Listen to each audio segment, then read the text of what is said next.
حکومتوں کو، دونوں ممالک کے ایک دوسرے سفارت خانوں کو اور جو افراد کردار ادا کر سکتے ہیں اداروں کو کیا میسج دینا چاہیں گے تاکہ ہماری قربتیں بڑی، ہماری محبتیں مزید بہتر ہو جائیں، ہمارے تعلقات زیادہ فروغ پائیں؟ تو کوئی میسج دونوں طرف کے سفارت خانے، حکومتیں، ادارے تمام.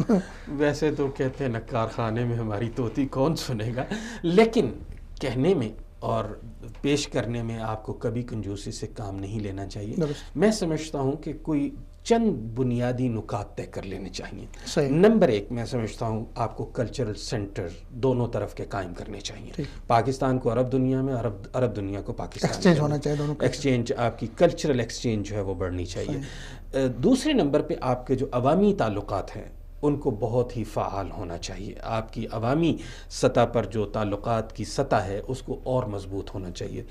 تیسرے نمبر پہ میں سمجھتا ہوں وہ ہے کہ آپ کی حکومتوں کو آپس میں کنسلٹیشن کے لیے باقاعدہ کسی فورم کے اندر پاکستان کو شامل کرنا چاہیے. جیسے مثلا عربوں کی جتنی بھی فورمز ہیں اس کے اندر ان کو چاہیے کہ یہ پاکستان کو اور زیادہ اہمیت دیں. اسی طرح پاکستان جن جن فورمز میں ہے وہاں پر یہ عربوں کو لے کر جائے.